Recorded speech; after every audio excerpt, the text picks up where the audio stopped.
이거는 저는 무조건 반대. 이거는 정말 반대. 지금도 많이들 하시더라고요. 그래서 저는 솔직히 자신 없어요. 저는 이걸 자르고 제가 흉을 없게 할 수 있다는 자신 저는 없어요. 그래서 다시 한번 잘 생각해 보시고 웬만해서는 다른 걸로도 좋아지게 할 수 있으니까요. 다시 한번 좀 생각해 보는 것도 좋을 것 같습니다. 몇십 년의 성형 수술을 많이 하시고 하셨다 네네. 보니까 원장님 생각하시기에 성공적인 성형이라는 건 좀 어떤 거라고 생각하세요? 일단은 만족을 해야 되잖아요. 그 만족감이라는 게 자기 만족도 있고요. 또 이 세상을 혼자 사는 게 아니기 때문에 주변 사람에 대해서도 만족을 해야 돼요. 그러니까 나만 예쁘다고 생각해서는 절대 안 되고 내 성형수술의 결과가 주변 사람들도 보고 예쁘게 잘 됐네. 비포부터 너무 예뻐졌다. 소개시켜줘. 이게 정말 성공한 성형수술이고요. 또 여기서만 끝나는 게 아니라 이 행동들도 바뀌거든요. 정신적으로도 이 성형수술이 되게 영향을 많이 미쳐요. 분명히 비포부터가 확연하게 좋아지면 처음에 상담할 때는 말도 제대로 못하고 이렇게 막 했던 친구들도 수술 결과가 좋아지고 하면 점점 자신감 생겨서 웃은 모습들을 제가 직접 느끼게 돼요. 그런 모습들을 보면 성형이라는 게 꼭 요즘 자꾸 미용 하니까 자꾸 이제 성형이 다 미용이라고만 아주 안 좋은 쪽으로도 많이 부각이 되지만 실제로 미용적으로 당연히 좋아지는 것도 있지만 숨 쉬는 거 힘든 것도 고쳐주는 것도 어떻게 보면 성형이거든요. 그런 기능적인 것도 좋아지고요. 눈 덮인 거 해결해 드리면 시야도 넓어지세요. 그런 것뿐만 아니라 정신적인 것도 아주 많이 좋아지세요. 그러니까 성형은 마음적으로도 아주 좋아질 수 있게 하는 게 성형이다 라고 저는 이제 생각을 합니다. 그럼 어쨌든 성형하기 전에 환자분들이랑 되게 상담도 많이 하고 그런 네. 걸 조언을 해주는 게 되게 중요하긴 그쵸. 하겠어요. 예. 그러면은 환자분들이 오셨을 때 뭔가 해달라고 하는 요구사항이 있을 때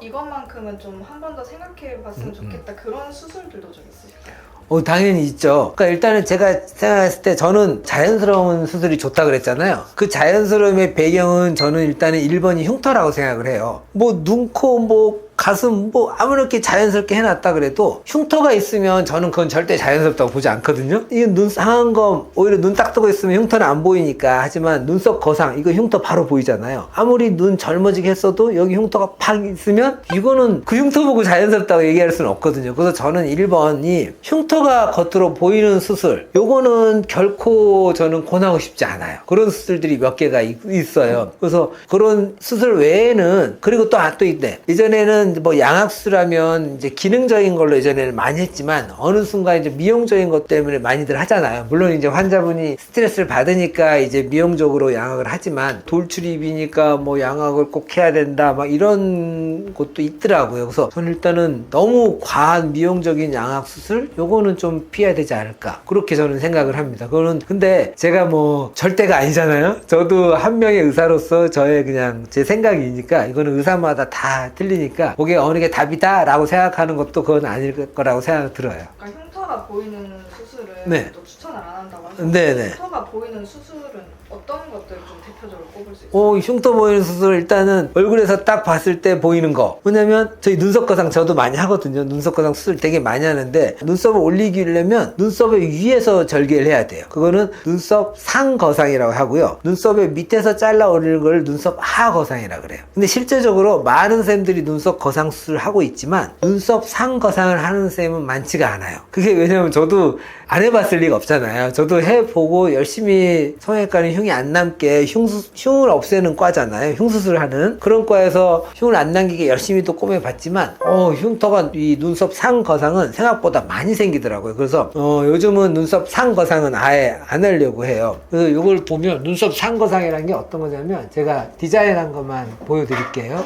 요게 이제 눈썹 위에서 피부를 자르는 거예요. 보통은 요 밑에서 자르거든요. 근데 눈하고 눈썹 간의 거리가 너무 가깝다고 생각하시는 분은 요 눈썹 위에서 잘라주세요 하는 분도 있어요. 그렇지만 생각보다 눈썹 위에서 자르는 피부량은 많지 않고 거기에 대해서 얻어지는 효과는 작으면서도 이 흉이 보일 확률이 많아요. 그래서 만에 하나 이게 가깝다고 생각하시면 오히려 머리 안쪽에서 올리는 내시경 이마 거상 이거는 겉에 흉터 안 생기거든요. 그래서 그 수술은 추천드려요. 그렇지만 어쨌든 눈썹 상 거상은 진짜 내가 흉을 안 남기고 잘 할 수 있다는 쌤이면 하셔도 되지만 제가 능력이 안 돼서인지 어떤지 모르겠지만 저는 이거는 반대. 자, 그리고 이제 또 하는 거 어떤 게 그럼 또 흉이 남을까? 요거 그림 보시면 뭔지 아시겠어요?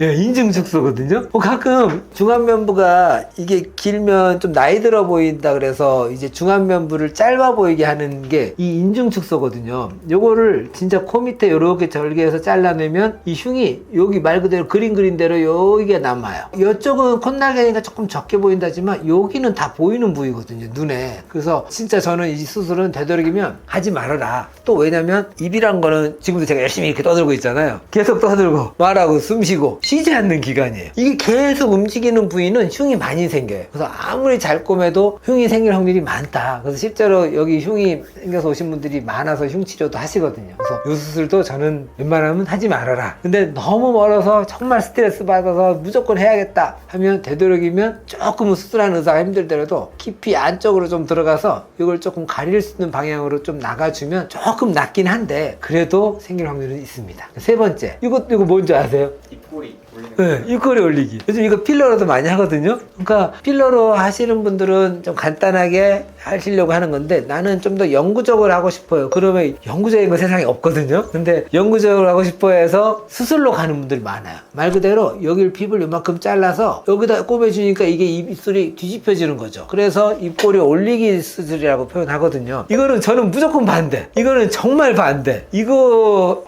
제가 예전에 근처에 있던 병원에서도 이거 많이 하시던데 저희 많이 넘어오셨거든요. 흉 때문에. 이건 진짜 저는 반대거든요. 근데 지금도 많이들 하시더라고요. 그래서 저는 솔직히 자신 없어요. 저는 이거를 자르고 제가 흉을 없게 할 수 있다는 자신 저는 없어요. 그래서 저는 무조건 반대입니다. 이거 크게 이 세 가지라고 보시면 될 것 같아요. 그리고 이제 뭐 궁극적으로 저는 흉을 싫어하니까 뭐 코도 개방 안 하고 되도록이면 콧구멍 안에서만 하고요. 가슴도 이 밑절개 흉터 저는 이것도 솔직히 보기 싫거든요. 그렇지만 밑절개를 하게 되면 바로 열고면 바로 공간이 보이기 때문에 수술을 좀 더 쉽게 할 수 있다는 장점은 있지만 궁극적으로는 이거는 본인만 거울 보지 않은 이상 안 보이겠지만 그냥 반대편에서는 다 보이거든요. 그래서 저는 가슴도 웬만하면 힘들더라도 그냥 내시경으로 교절하는 의사라서 제가 이렇게 흉에 대해서 좀 더 집착을 하는 것 같아요. 그렇지만 뭐 흉 안 생길 자신이 있다? 그러면 몸 어디다 하셔도 뭐 그거는 상관없습니다. 그럼 지금까지는 흉터 때문에 추천 안 하는 시술이었는데 그죠? 아까 또 미용적으로 과한 시술도 있다고 하셨잖아요. 그건 네. 어떤 것들이 있을까요?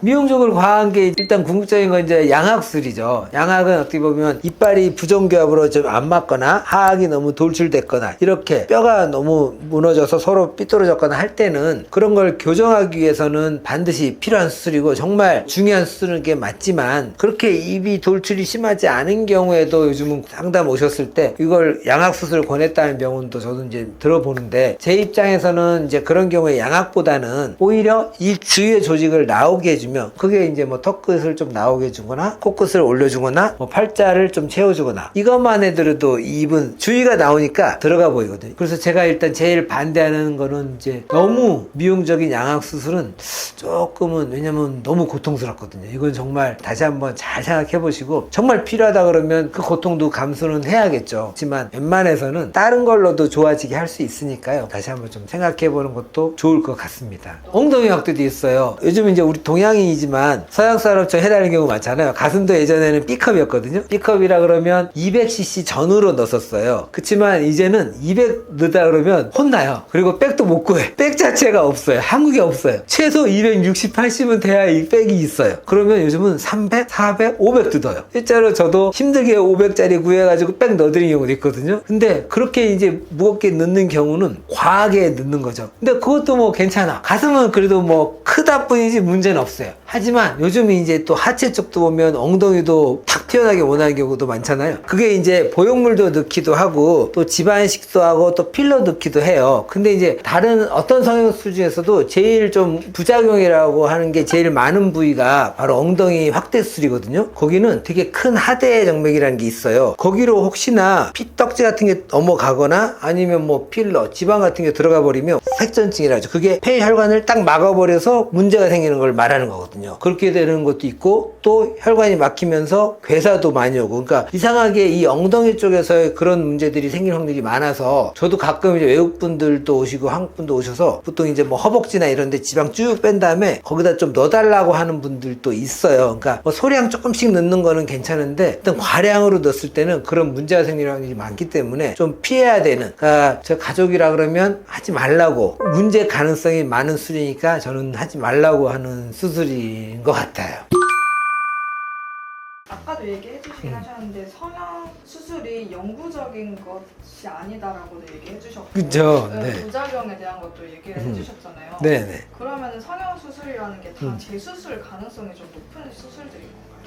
이 인간이 얼굴 보면 비대칭이잖아요. 신이 이렇게 인간을 비대칭을 만들었는데 하물며 이 인간이 사람을 똑같이 만들 수는 없거든요. 비대칭 상태에서 저희가 아무리 디자인을 정말 열심히 한다 그래도 이 비대칭이 올 확률은 늘 많고 알 수 없는 부작용들이 생기는 경우가 많아요. 제가도 예전에 30년이라고 얘기했지만 지금도 한 번도 경험 못 해본 부작용을 겪는 경우가 지금도 있어요. 저도 깜짝 놀래. 아니 이렇게 저도 꽤 많은 수술을 했었기 때문에 뭐 어느 의사들보다 정말 수술 많이 했다고 저는 생각하거든요. 그러니까 제가 수술을 많이 한 만큼 제가 당연히 모든 수술이 100점까지는 아니라도 뭐 90점 이상 다 됐다 그러면 문제가 없겠지만 저 역시 그러지는 않아요. 저도 제가 한 수술들에 저도 깜짝 이거 제가 수술한 수술 맞나? 하고 놀랄 정도의 결과 나온 것도 있거든요. 저도 많은 저의 재수술 또 다른 선생님들이 했던 재수술들을 정말 많은 경험들 해봤는데도 불구하고 지금도 정말 처음 겪는 부작용들을 지금도 겪어요. 늘 만족한 결과가 오는 게 아니다 보니까 성형수술은 정말 필요하기라고 하기도 그렇고 어쨌든 좋은 파트인 것도 맞고 나이가 들어간다거나 뭐 이런 문제들 기능적인 것도 해결해 줘야 되니까 좋은 수술인 건 맞지만 정말 주의 깊게 반드시 생각해 봐야 되는 것도 이 성형수술인 것 같아요. 그러면은 처음 수술하는 거랑 재수술하는 거랑 어떤 게 좀 더 힘든가요? 이게 참 인간의 몸은 신기해요. 수술할 때마다 제가 늘 지금도 신기하다고 느껴요. 아니 어떻게 이렇게 인간을 만들어놨지 하는 게 딱 첫 수술 들어가 보잖아요. 정말 이 조직이 피부, 진피 이런 모든 조직들이 다 하나하나 정확하게 구분이 돼 있어요. 심지어 어떤 층은 꼭 마치 이렇게 섬유질 같이 이렇게 스파이더맨 이렇게 착 거무줄 쏘잖아요. 그런 것처럼 들어가 보면 섬유질처럼 하얀 것들이 이렇게 살짝 있어요. 이런 데는 혈관도 없어요. 그런 데는 정말 손가락 딱 넣어서 이렇게 해도 가볍게 뜯겨요. 그리고 피도 안 나. 그러니까 모든 조직들이 정확하게 볼 수 있는 층이 다 구별이 돼 있는 게 너무 신기해요. 하다못해 지방을 싸고 있는 막조차도 이게 한 겹이 아니라 벗기다 보면 아주 얇은 층이 여러 개 있어요. 그거를 하나하나 벗기면서 하는 거거든요. 근데 문제는 제수술은 딱 들어가는 순간 이 모든 층은 다 망가져 있어요. 그러니까 떡돼 있다고 표현하는 거죠. 그냥 덩어리 돼 있어요. 그러니까 하나의 뭉치로 돼 있어요. 그래서 요거를 절개하고 들어가서 그 이제 이미 다 유착이 돼서 심해져 있는 층을 하나하나 다시 또 찾아서 방리하면서 들어간다는 것 자체가 일단은 훨씬 더 힘든 거죠. 그리고 피부가 흉이 없을 때는 이렇게 흘렁흘렁해요. 근데 한 번이라도 수술했으면 이미 딱딱해져서 이렇게 흘렁흘렁하지가 않죠. 그러다 보니까 흉도 더 많이 생길 확률도 많고, 그래서 재수술이라는 게 한 번에 의사가 다 끝내주면 서로 환자분도 너무 고마운 일이고 수술하는 선생님도 너무 고마운 일이지만 저 역시도 늘 아침마다 출근하면서 환자분 차트하면서 이름 놓고 기도해요. 오늘도 진짜 모든 분들이 만족하고 갔으면 너무 좋겠다, 그런 마음으로 늘 살고 있어요. 그래서 이렇게 검진 오시면 정말 문제 없으면 좋겠다, 재수술 제발 안 했으면 좋겠다. 하지만 재수술은 늘 있습니다. 그래서 어떻게든 재수술이 없게 하는 게 제일 좋겠지만 재수술이 왔을 때도 최대한 문제가 없게 수술하는 게 정말 그 선생님의 기술인 것 같아요. 여기서 제가 하나 당부해 드릴게, 어떻게 보면 환자하고 의사 간의 라뽀잖아요. 수술비를 투자를 하면서 저한테 몸을 맡긴 건데 그 결과에 있어서 저 역시 늘 100%가 나왔으면 너무 고마운 일인데 저 역시 그렇지는 않거든요. 근데 이제 막상 제가 이제 저 환자가 재수술이 됐을 때 저한테 다시 고맙게 맡겨주시는 분이 있고, 나는 이 의사가 한번 이렇게 문제가 됐을 때 이거 정말 간단한 재수술도 라뽀가 깨졌으니까 저는 못해요 라고 하시는 분도 의외로 있습니다. 하지만 그거는 정말 잘못 생각하시는 거예요. 어떻게 보면 그 수술을 한 선생님이기 때문에 아까 지금 층 다 망가졌다 그랬잖아요. 그 수술 내가 어떻게 했는지 가장 잘 알고 있는 거는, 본인의 환자의 상태를 가장 잘 알고 있는 거는 수술한 선생님이세요. 그러니까 저한테 딴 병원에서 수술하고 오시는 분도 있으세요. 그러면